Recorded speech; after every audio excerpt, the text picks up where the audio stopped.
So in order to find an inverse, there's two ways that we're going to approach it in this class. We're going to approach it with a graph, and we are going to approach it with algebra solving. The graphs are going to be possibly the easiest question you can get on your test.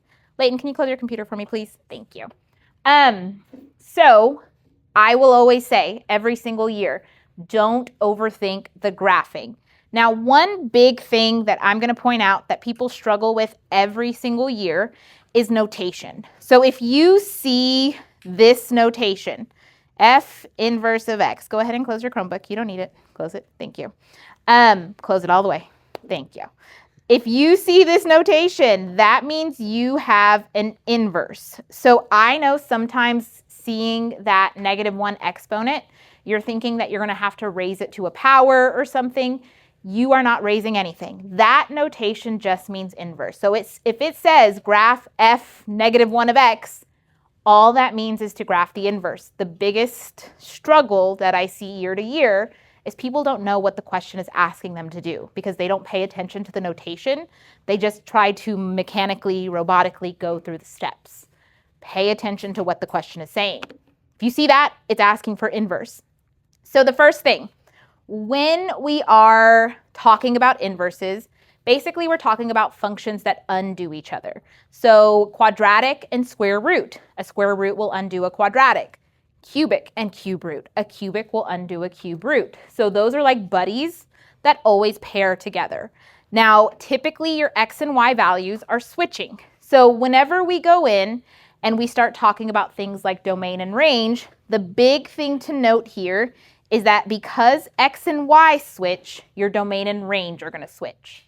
So whenever you're finding inverses, they're just swapping places. Now for the graphing, again, don't overthink it. If you get a question that says draw the graph of, and again, here's that notation, f inverse of x. If you see that question, all you have to do is identify some points and switch x and y. So the first thing I'm going to do, this is a quadratic. So if I follow the typical pattern for what a quadratic function should be, it's 0, 0, 1, 1, 2, 1, 2, 3, 4. Now this is points that you are accountable for. Remember, we talked about how you have to know these quadratic points for your test. If you have a quadratic function, you need to know that pattern, 0, 0, 1, 1, 2, 4. Now, the nice thing about quadratics is it's a mirror image on the other side. Typically, when we have you graph, we're always going to ask for 5 points.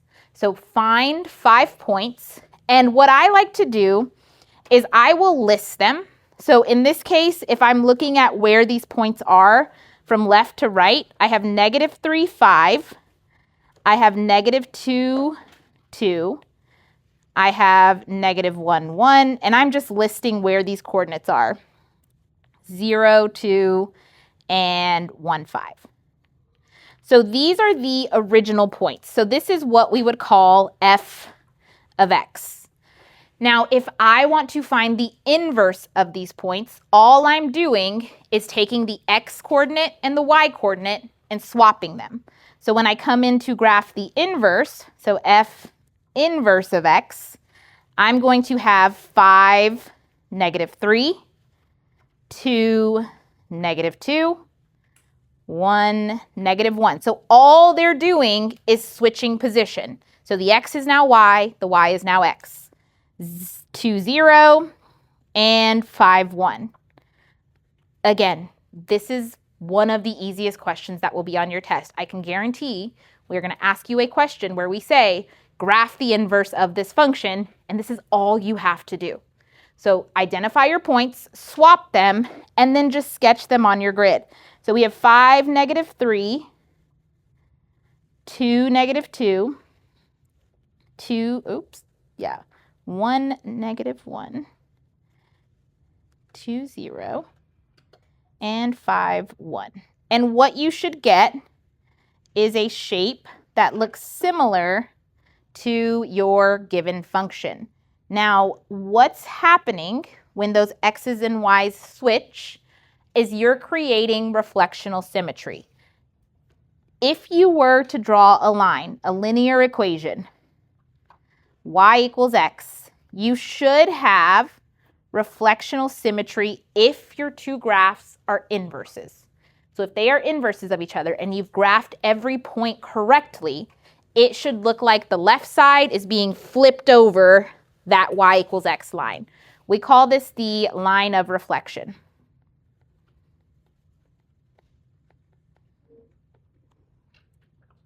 And that is all it is. It is nothing more complicated than that. I will still have people who will try to find the equation algebraically, solve for it algebraically, and then graph it, which will get you the right answer at a certain point, but it's not that difficult. Don't overthink these. Take your coordinate points, switch x and y, move on. So let's go ahead and let's look at number 2. Now, the one thing about square root parent functions, because this is a square root function, is we typically don't require 5 points. This is the one you'll only need 4 points for. So I have 1, 1, 1, 4, 2, and then 9, 3. 5, 6, 7, 8, 9, 1, 2, 3. So those are the typical patterns for a square root. Those are the points that you have to know in order to be able to graph a square root. So in this case, those are the 4 points I'm going to write. That's going to be my f of x point. So I have -4, -1. I have -3, 0. I have 0, 1, and I have 5, 2. So the only thing I'm going to do to graph these inverses for f inverse of x is I'm going to switch x and y. So I have -1, -4, 0, -3, 1, 0, 2, 5. And on most of these questions that deal with the square root function, we will tell you you only have to graph 4 points. Generally, on any other parent function, we require 5 because 5 will fit. So when I go in to sketch these, -1, -4, 0, -3, 1, 0, and then 2, 5. And then you connect your dots. The big thing that I did notice as I was going through and checking people's work is you are getting the points correct. You're putting them in the right spot. You have to remember to connect your dots. So I know in the formative that we've been checking our work, it doesn't connect the dots for us. That's just a feature of formative that they have. However, on your paper, you should still be drawing your line. So one of the points when we grade questions like this is the shape of their graph correct? Meaning, did they connect their dots and is it going in the right direction? So remember, everything in this class, test-wise, is partial credit. So every time you answer a question, we're grading things for like, do they have 5 points? Is it the right shape? Did they switch x and y? And that's where all the points come from. Are all 5 points correct?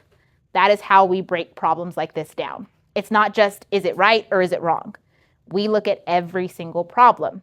So yes, you may get 1 or 2 things wrong, but that doesn't mean you're like failing the test. It just means that you're losing a couple of points here and there. So even if you get a problem completely wrong, like your answer in the end is incorrect, if the solving steps are right, you get points for that. Because we know maybe you added 5 instead of subtracted 5, and that threw everything off. You may lose a point or 2, but you're not going to get like 10 points off your test. So just keep that in mind when we go into Friday. So graphically, switch x and y, that's all you got to do. Now for finding the inverse of a function algebraically, we're going to start off with some easy ones, and then we're going to go into the ones that have a little more restrictions. So step 1, and I find doing this as we go is probably the best bet. The first step to finding an inverse algebraically is to change f of x to y. So the first thing I do, I have an h of x, but I'm still just going to change it to y because in past, solving with f of x or h of x just has not worked out. So we switch it. Then step 2, switch x and y. So what it means by that is where x and y are, they're going to swap places. So I'm going to have, in this case, x equals 4y plus 2 over 3. Now, once you've done the switching of x and y, you've technically gone in and created that inverse. You just have to simplify it. So the goal from this point on is going to be getting the y variable completely by itself. This is where order of operations is going to matter. We kind of work from the outside in. So whenever we do this, anything that is kind of taking over multiple parts, that's usually what you want to get rid of first. I don't want to go in and subtract 2. I don't want to go in and divide by 4. I need to deal with that 3 first. So the 3 is technically division. What's the opposite of dividing? Multiplication. So I'm going to come in and I'm going to multiply both sides by 3. So to undo any fraction, you most likely are going to multiply by something. So this 3 and this 3 are going to cancel each other out. So I'm going to have 3x equals 4y plus 2. Now, again, the goal overall is to get y by itself. A lot of people will make mistakes when it comes to order of operations. They'll want to go in and divide off the 4. You can't do anything to the numbers touching y until you get rid of everything else. So right now, that plus 2 is kind of outside of the 4y multiplication. So before I do anything else, I have to go in and get rid of that plus 2. So it's going to go away. We're going to have 3x minus 2 equals 4y. And then, now that everything else has been taken care of, I can come in and divide off the 4. So I'm going to divide by 4, and I'm going to have 3x minus 2 over 4 equals. The last step of this process is you have to take it back to inverse notation. So instead of saying y, we're going to go all the way back to the fact that this is h of x. So h inverse of x.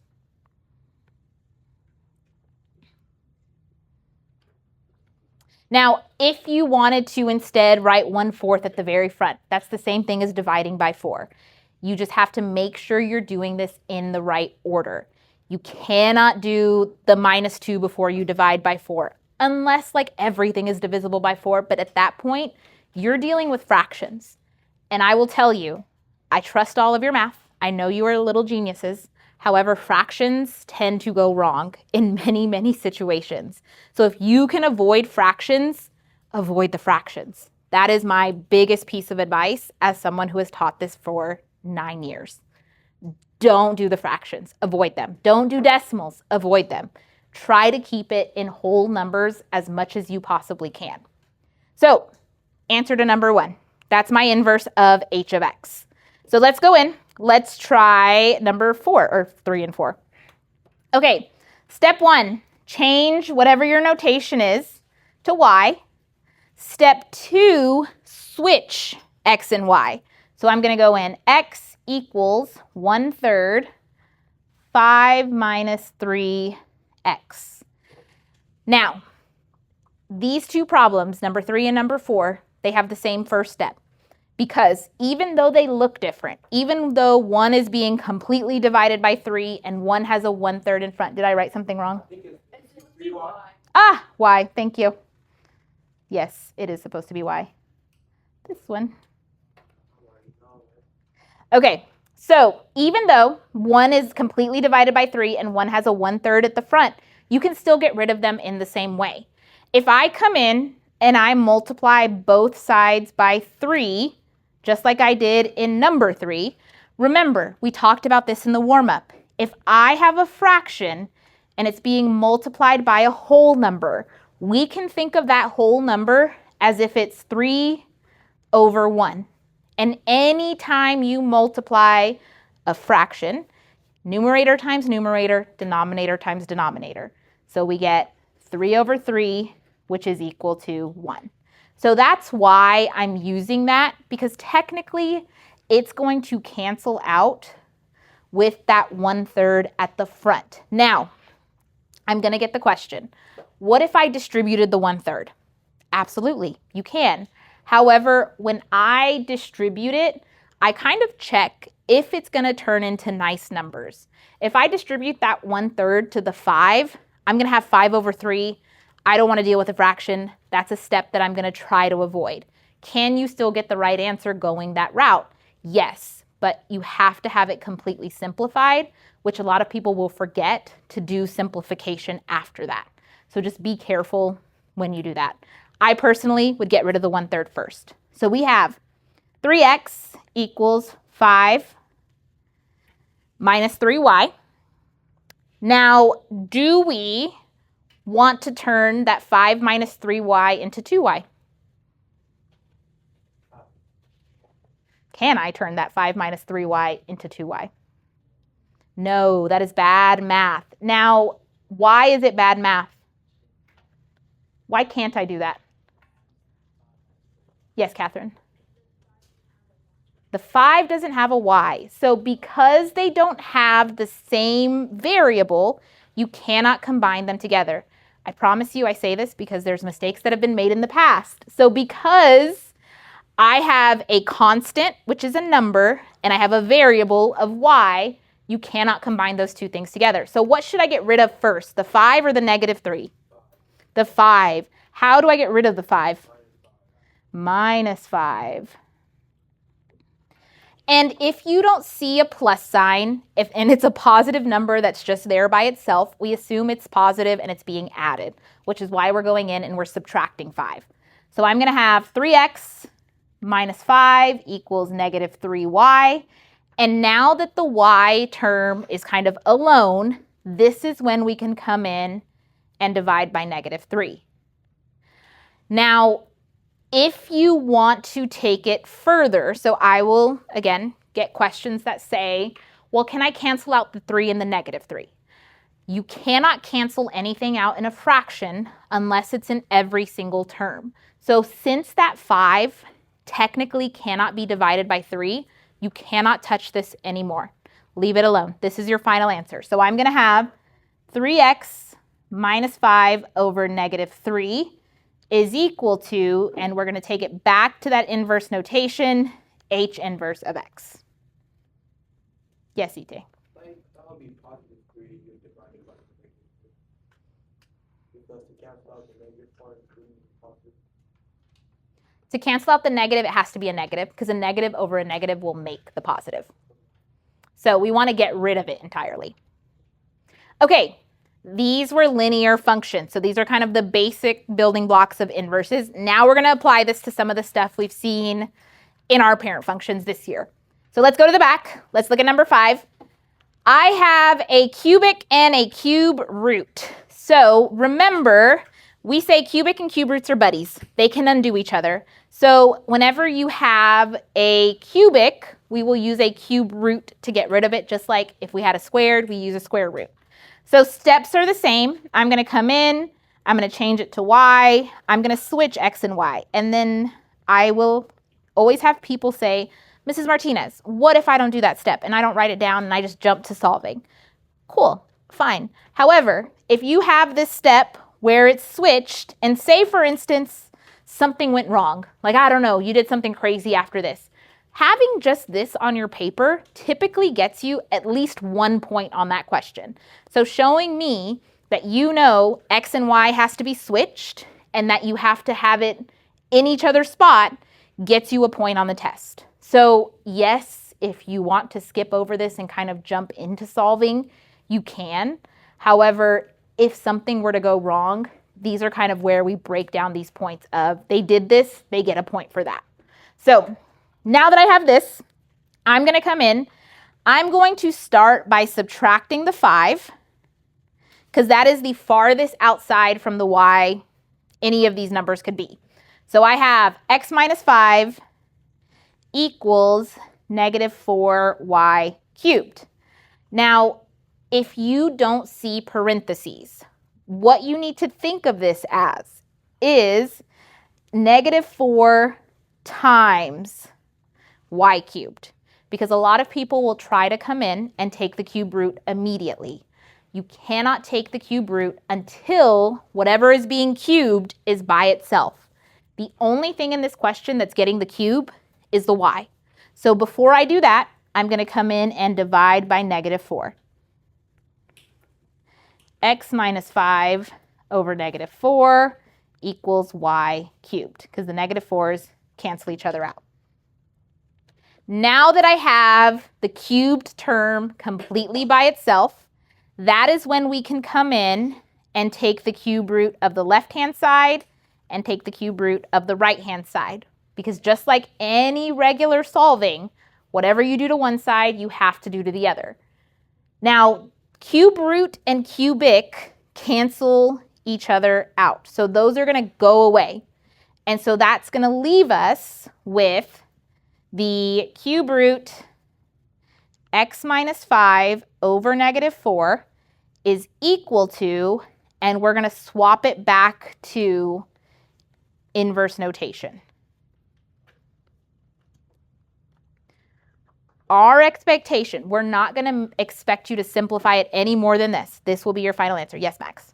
Wouldn't it be plus 4 since it's a negative 4? It's being multiplied, so we have to divide by the number that it is. If there was a negative 4 plus y cubed in there, then I would do plus 4. Technically, it's multiplication, so we have to divide. Okay, any other questions? Remember, the biggest part of this is making sure you're doing your order of operations correctly. So let's look at number 6. Number 6, we have switch to y, change x and y. And then we are going to go in. Now this one, we don't have anything that's outside of the cube root. So I can immediately go in and take the cube of both sides of the equation. Now, if there was anything else on the left-hand side, everything would be cubed. In this case, it's just an x, so I'm just going to write it as x cubed. And then I'm going to have 3y. Bless you. Last step on this one, divide by 3, divide by 3. So we have x cubed over 3 is equal to f inverse of x. And then I'll have Mrs. Martinez. What if I forget that I'm supposed to write f inverse of x? Am I going to get points off? Yes, that's the straight up answer. That will be worth 1 point on your test, is making sure that in the end you have function notation. So yes, again, if this were a problem that were worth like 8 points, if you forget the f inverse of x, you're only losing one of them. So it's not going to like make or break your grade. But it is an easy step that you shouldn't forget to do. So don't forget to go back to function notation. Any questions on our cubics and cube roots? Pay attention to if it has a little tiny 3. That is when this works. I will say this because it's going to come up. When you have a cubic, no domain restrictions. And I'm going to leave this just so that if you look back at your notes, it'll make sense in like 5 minutes. No domain restrictions. Because of the nature of a cubic and a cube root, whenever we write domain for a cubic or a cube root, it's negative infinity to positive infinity for both. Because it's a cube, it's a little ballerina or a swimmer, and it's going to keep going forever and ever and ever. So when I swap these and I change it to be a cubic from a cube root and vice versa, it's still going to be all real numbers. So these problems, if you have a starting of a cubic or a cube root, or even a linear, the ones we just did, you're going to have no domain restrictions. When we get into quadratic and square root, these are the ones that are a little more particular because, and I'm going to kind of draw a picture down at the bottom. You don't have to draw the picture. This is just to kind of explain what's going on. When I have a quadratic, it should look like, let's do rough sketch. Quadratic looks like this. This is y equals x squared. Now, the inverse of a quadratic is a square root. Square roots look like this. Y equals square root of x. And we said if two functions are inverses of each other, they should have symmetry across y equals x. Now, does the left side of this graph look like the right side of this graph? No. So what we have to do in this case, when we're going from quadratic to square root, so a little note, just if I'm going to put this here, if we start with x squared, so the problem I get has an x squared in it, then I have to remember that there's two things that I have to account for. I have to account for the positive square root of x, and I have to account for the negative square root of x. So the little note on your paper says when you start with a quadratic, you have to have plus or minus in front of your square root. That's because of this. Because in order for them to be true inverses of each other, we have to have the positive, we have to have the negative, both of them. So the only thing you have to take away from this is if my question starts with x squared, I need to have plus or minus. So when we go in and we do this, I'm going to start by switching my things out, y, and then I'm going to have x equals 4y plus 2 squared minus 7. And the first thing I will say is because they have a squared, I'm just going to make a little note to myself that I need to have plus or minus square root in my answer. So when I get to the point where I'm taking the square root of something, there needs to be a plus or minus in the front because we have to have both halves. So everything else stays the same. I'm going to go in, I'm going to say, okay, let's start with adding 7. And I'm going to have x plus 7 equals 4y plus 2 squared. Please do not make the mistake of distributing that 4. Because that parentheses is being squared, if you distribute it to the y and to the 2, it's going to be wrong. So just leave it alone for now. Step 2, I'm going to come in, I'm going to divide by 4. Because again, I'm working my way from the outside in to where that y value is. So I'm going to have x plus 7 over 4 is equal to y plus 2 squared. Now that the squared term is completely by itself, that's when I can come in and take the square root. So I'm going to take the square root of the left side, and I'm not going to forget to include the plus minus. It has to be there. That is one of those things like the function notation at the very end. If it's not on your paper, you lose a point because it's not a true inverse if you don't have plus or minus. Take the square root of this other side. Now, the reason why I'm not going to write plus or minus over here is because it's going to cancel out either way. If you did, it's not wrong. Just know that it's going to go away once it gets caught with the squared. So I'm going to have plus minus x plus 7 over 4 is equal to y plus 2. And the goal of this is to get the y by itself. So I'm going to minus 2, minus 2. One little note. Once you've taken the square root of something, that is kind of like parentheses, and everything that you took the square root of is closed off. You can't touch it. You can't put anything else inside the square root. So when I write this, I'm going to have plus minus x plus 7 over 4, and then the minus 2 is going to be completely outside. Don't make the mistake of putting it inside with the square root because that square root is closed. Once you've done that operation, nothing else is going inside. And so I'm going to have my function notation. I started with f of x, so I'm going to change this to f inverse of x. Now this particular graph, because of the plus or minus that we included, isn't going to have any domain restrictions from the graph alone, so we don't have to write anything in addition. So at this point, the plus or minus is enough. Any questions on the first one? It's mostly understanding that a quadratic and a square root are inverses, that they're buddies, they undo each other. Now we'll try one more. So I have f of x equals negative x minus 3 squared plus 1. Gonna switch. First step, easy point on your test. Please don't forget it.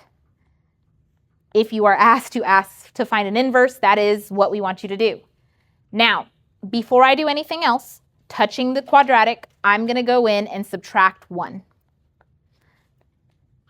X minus 1 equals negative y minus cube squared. Now, in order to get rid of the negative, you have two options, because that negative at the very front is kind of like a negative 1. We can either multiply by negative 1 or we can divide by negative 1. Either way works. It doesn't make a huge difference. I personally usually just come in and divide by negative 1 because the negative and the negative are going to cancel and it's going to become positive. But you could also multiply. It does the same thing. X minus 1 over negative 1 is equal to y minus 3 squared. Now, if you wanted to, you don't have to. Typically in the key, we don't make you, but if you wanted to simplify this more, you technically could distribute the negative to the top and get negative x plus 1, but that's not something that we require you do, but it's an option for my people who are like, well, can I simplify that more? Yes, you can. Now I'm going to come in and I'm going to take the square root of both sides. Square root plus minus. Anytime you start with the quadratic. The cubic, I know it looks a lot like the square root, but it has little tiny 3. Does not have plus minus. Notice in the problems we did above, we never put plus minus in any of our answers. It only applies with the quadratic, the one with the little tiny 2. So this is also going to be square rooted, and it's going to cancel. So I'm going to have plus minus square root x minus 1 over negative 1 equals y minus 3. And then I'm going to come in and add 3 to both sides. Big thing to remember is that plus 3 is completely outside of the square root. So in this case, I'm going to change my notation. It's going to be, do I have f? Is it f? It's f. F inverse of x.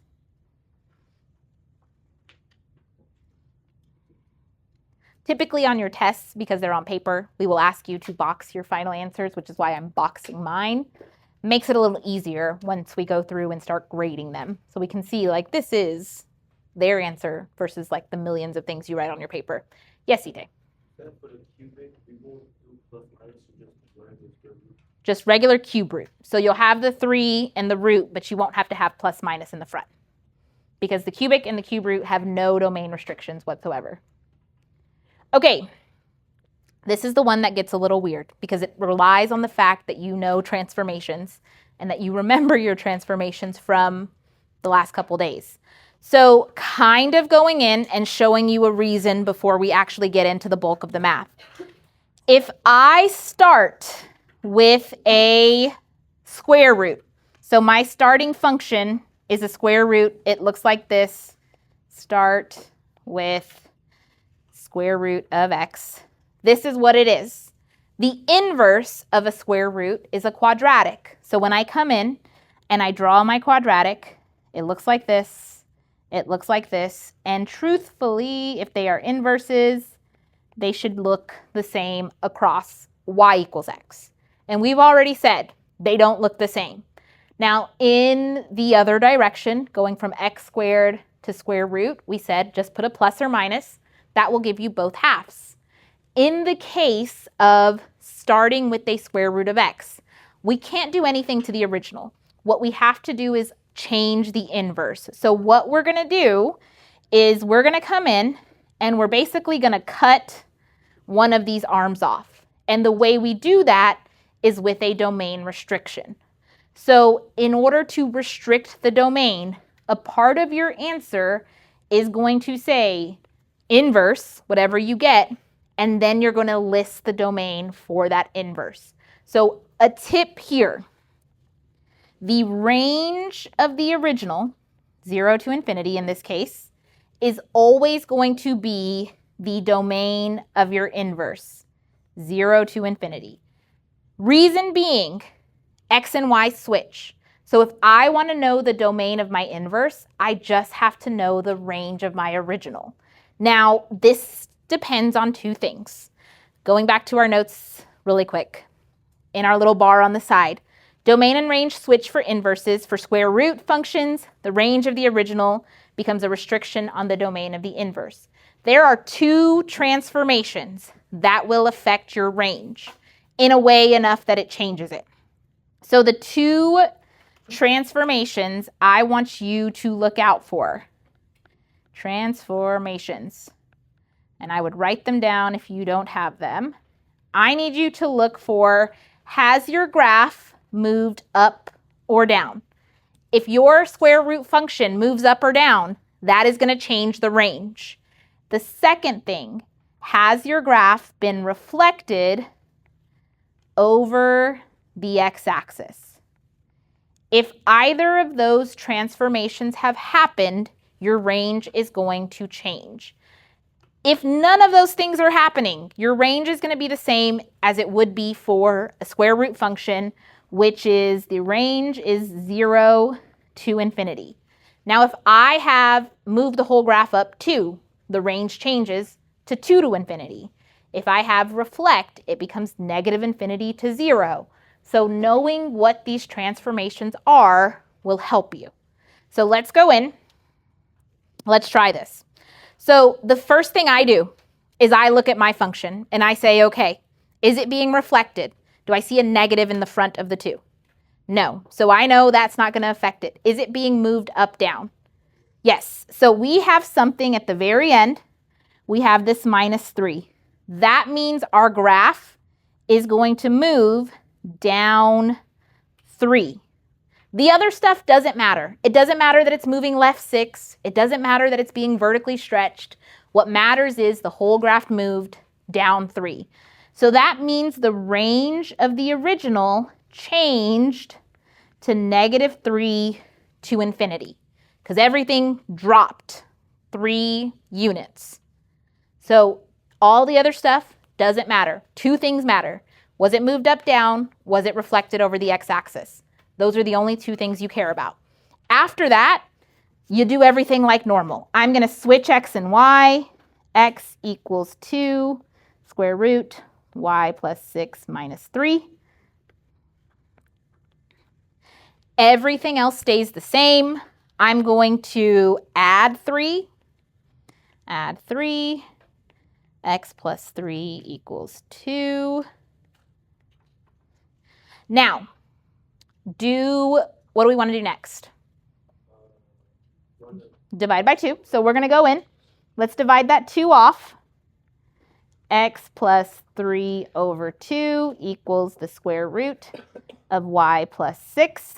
And remember, anytime you have a square root, the best way to get rid of it is to take the whole thing and raise it to a power of 2. And whatever you do to one side, you have to do to the other side, no matter what. And it has to apply to the entire other side. Notice I put the x plus 3 over 2 in parentheses because the whole thing is being squared, the whole thing. So now I have these cancel.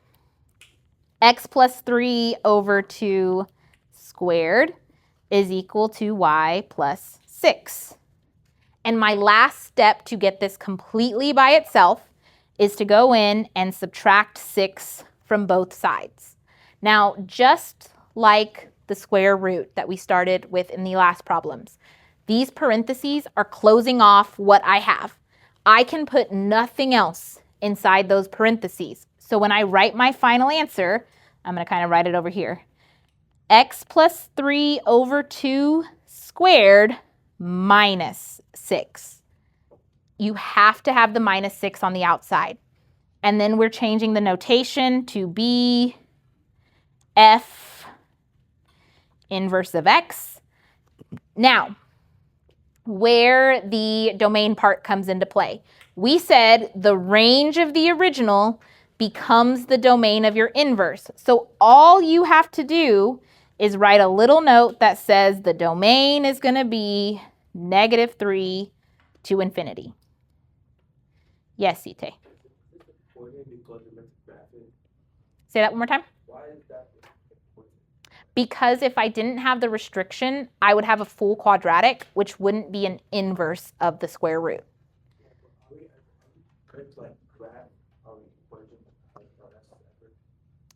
In some cases later on, yes. So this will just tell you it won't go past -3 on the left-hand side. Okay, last one, and then we'll have some practice time. First thing, I don't have a reflection. I do have an up-down shift. I can see at the very end, we have a +2. That +2 means that your graph is moving up 2. So because it's being moved up 2, the range is no longer 0 to positive infinity. The range has shifted all the way up to 2 to infinity. So really, the only thing you're looking at is how has it moved? Is it moved up? Is it moved down? If it's reflected, it does change a little bit, but it's just going from negative infinity to that number. So flipped underneath. So we're going to go in. X equals 1/4 square root y plus 9 plus 2. Now, I'm going to first get rid of that 2 because it's kind of the farthest away from y that I can get. So I'm going to subtract 2, x minus 2 equals 1/4 square root y plus 9. Now, for the 1/4, I will get people who will say, I'm going to divide by 1/4, which, true, you are. However, I then ask the question, do you know how to divide a fraction by a fraction? And usually some people will say yes, and then other people will be like, no. And so that's why I never say go in and divide by 1/4. What's another way we can get rid of the 1/4? Multiply by what? 4. So I can multiply both sides by 4. So that 4 and 1/4 are going to become 1. So it's not something we technically have to write down. And here is where you have two options. One, you can leave the left side alone. You can leave it as 4 parentheses x minus 2. If you want to, you can also go in and distribute. So if you wrote 4x minus 8, that is also okay. It doesn't matter. We accept either one. Yes. You cannot have dividing by 1/4 in your answer. You will have to simplify it. You can't divide a fraction by a fraction in your final answer. If you know how to simplify it, you can do it that way, but you cannot leave it that way. Yes, Max? Would you not have to do 4y plus 36? Why won't you multiply 4 by the... Because technically, that y plus 9 is like a parentheses. So when I multiply the number in front, it becomes a 1 at the very front of that value. It won't, and then I'm distributing a 1 inside. But Okay. if that were the case, Yeah, I got you. you don't have to. Okay, we're going to come in. We're going to square. Square, 4x minus 8 squared is equal to y plus 9. And the last step, kind of, is we're going to subtract 9 from both sides. Yes? So if you don't distribute the 4x, would it be parentheses 4 and then another parentheses? Yes. And that would still be acceptable. We would take that. And then 2 at the end. Correct. 8. And then the squared would be outside both of those. So we have 4x minus 8 squared minus 9 equals f inverse x. In order to get full credit, you have to come in and write your domain restriction. Flip the range to domain. That's all you have to do. Again, pay attention to two things. Was it reflected?